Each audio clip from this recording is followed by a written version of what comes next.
بسم اللہ الرحمن الرحیم نحمدہ ونصلی ونسلم علی رسولہ الکریم۔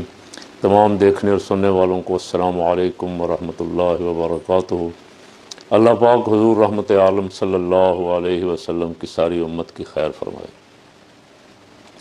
اس وقت حالات بہت دگرگوں ہیں اور امریکہ ایک نشئی بدماش کی طرح مسلمان ملکوں پہ حملہ آور ہے۔ پہلے اس نے وینزویلا کا صدر اٹھایا اور اب ایران کو دھمکیاں دے رہا ہے۔ جرمنی کے صدر نے کہا کہ یہ امریکہ کا صدر ٹرمپ دنیا کے بین الاقوامی قوانین کو وائلیٹ کر رہا ہے، دنیا میں فساد پھیلانے کا سبب بن رہا ہے اور سارے اصول اور ضابطے توڑ رہا ہے۔ اور بھی لوگ بول رہے ہیں، اور اقوام متحدہ کے سیکرٹری جنرل نے بھی مذمت کی۔ اب ایران تو ان کے نشانے پہ ہے، پچھلی دفعہ بھی اس نے حملہ کیا لیکن ناکام ہوا، تو اب پھر اس کا پروگرام یہی ہے کہ ایران پہ حملہ کر کے رجیم چینج کیا جائے۔ بہت سارے ایجنٹ چھوڑے ہوئے ہیں جو لوگوں کو بھڑکا کے سڑکوں پہ لا رہے ہیں اور سرکاری املاک جلا رہے ہیں۔ میں نے تو یہ خبر پڑھی اور افسوس ہوا کہ حضرت امام موسیٰ کاظم رضی اللہ تعالیٰ عنہ کے کسی صاحبزادے کا مزار بھی نظر آتش کر دیا۔ بے حرمتی کر رہے ہیں، سرکاری عمارتیں جلا رہے ہیں اور جو آتا ہے مار دھاڑ کر رہے ہیں، اور ادھر سے ٹرمپ دھمکیاں دے رہا ہے کہ اگر ان مزاحمت کرنے والوں کو روکنے کے لیے ایران نے کوئی کارروائی کی تو ہم ایران کے خلاف ایران پر حملہ کر دیں گے اور ایران کو تہس نہس کر دیں گے۔ بڑا دیر کا خواب ہے۔ اسرائیل کی حفاظت کے لیے پہلے عراق کے ساتھ ظلم کیا، عراق کی طاقت کو، بلکہ ایک شخص کو جو بولتا تھا، جو کھڑا ہو گیا تھا، اس کو رستے سے ہٹایا۔ اس کے بعد وہاں کٹھ پتلی حکومت بنائی، پھر لیبیا پہ حملہ کیا، لیبیا میں بھی کٹھ پتلی حکومتیں بنا کے آپس میں لڑا دیا ان کو۔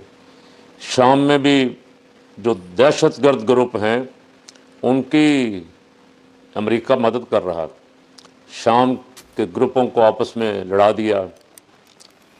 سارے مسلمان ملکوں میں پھڈا پڑا ہوا ہے، سوڈان، یمن، سعودی عرب اور UAE اور اب ایران۔ تو اس وقت بڑا نازک وقت ہے، کاش یہ سارے مسلمان ملک اکٹھے ہو کے ایران کے تحفظ کے لیے کھڑے ہو جائیں۔ یہ مسلکوں کی جنگ لڑتے لڑتے سارا کچھ گوا بیٹھیں گے۔ اللہ ان کو ہدایت عطا فرمائے۔ سعودی عرب اور پاکستان نے دفاعی معاہدہ کیا، اب خبریں آ رہی ہیں کہ ترکیہ بھی اس میں شامل ہونا چاہتا ہے۔ بہت اچھی بات ہے۔ ترکی، ایران، عراق، قطر اور جتنے بھی اسلامی ممالک ہیں ان کو ایک دفاعی بلاک بنا لینا چاہیے، اور ایسے اکیلے اکیلے مار کھائیں گے، نقصان ہوگا، دوسرے تماشائی بنے رہیں گے۔ اکٹھے ہو کے ایک دفعہ میدان میں نکلیں، اللہ نے جو جو وسائل ان کو دیے ہیں ان کا استعمال کریں۔ یہ ہزار کہیں جی او نہیں نہیں نہیں نہیں ہم تو بڑے امن پسند لوگ ہیں، ہم تو جنگ نہیں چاہتے، لیکن جنگ آپ پہ مسلط کر دی گئی، ایک ایک ملک کو مارا جا رہا ہے۔ آپ کب تک یہ معذرت خواہانہ رویہ اختیار کرتے کرتے اس انجام کو پہنچ جائیں گے کہ آپ کے سربراہوں کو آئیں کمانڈوز اور اٹھا کے لے جائیں، جیسے وینزویلا کے صدر کو اور اس کی بیگم کو اٹھا کے لے گئے۔ غدار بہت ساری جگہوں پہ موجود ہیں جو اندر سے غداری کرتے اور اپنی فوج کے خلاف، اپنے مسلمان ملکوں کے خلاف یہ سارا کچھ ٹرمپ کا اور اسرائیل اور امریکہ کا کھیل جو یہ کھیلتے ہیں، یہ سارا کچھ خود کرواتے ہیں۔ گزشتہ جب حملہ کیا اسرائیل امریکہ نے ایران پہ تو مخبری ہوئی نا، اندر سے اندر ہی کچھ لوگ بیٹھے ہوئے تھے جنہوں نے اپنے بندوں کو مروایا، ان کی مخبری کی کہ فلاں جنرل یہاں بیٹھا ہوا، فلاں وہاں بیٹھا ہوا۔ اور سب سے بڑا خطرہ مسلم ممالک کے لیے اپنے غدار ہیں جو اندر غدار بیٹھے ہوئے، اور جو چاہتے ہیں کہ ہمیں امریکہ کی غلامی کا پٹا ہمارے گلے میں ڈال دیا جائے اور ہماری امریکہ واہ واہ کرے، قوم کی پرواہ نہیں، اپنے ملک کی وطن کی پرواہ نہیں۔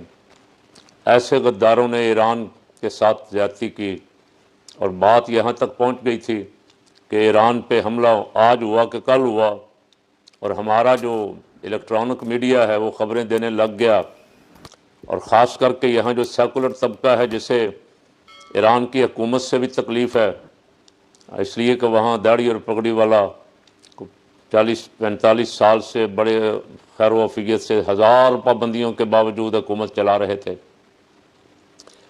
چاروں طرف سے پابندیاں لگی ہیں، تجارت نہیں کر سکتے، کوئی چیز دے نہیں سکتے، لے نہیں سکتے، اس کے باوجود وہ اتنی دیر نکال گئے ہیں۔ تو یہ ان کی قوت ایمانی کہہ لیں آپ، اندر سے غدار خریدے گئے، اور ان غداروں نے اپنوں کے ساتھ غداری کی، اور آج اس حال کو پہنچے ہوئے ہیں کہ ہمارا میڈیا ذرائع سے اندر کے دل کی باتیں بتا رہا ہے۔ جی وہ علی خامنہئی، آیت اللہ علی خامنہئی صاحب روس فرار ہو گئے ہیں، فلاں یہ ہو گیا ہے، فلاں وہ ہو گیا ہے، اور اس نے کل آیت اللہ خامنہئی نے منظر پہ آ کے بتایا کہ میں کہیں نہیں گیا، میں یہیں ہوں۔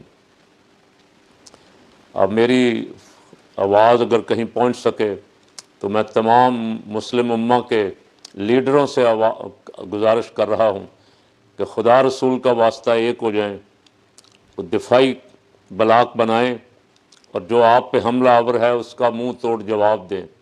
جب تک آپ اس طرح بھیگی بلی بن کے غلامی کا رستہ اختیار کیے رکھیں گے، اس وقت تک آپ کی جان نہیں چھوٹے گی۔ اللہ تعالیٰ ایران کی حفاظت فرمائے، مسلم ممالک کی حفاظت فرمائے، اور حضور رحمت عالم صلی اللہ علیہ وسلم کی ساری امت کی حفاظت فرمائے۔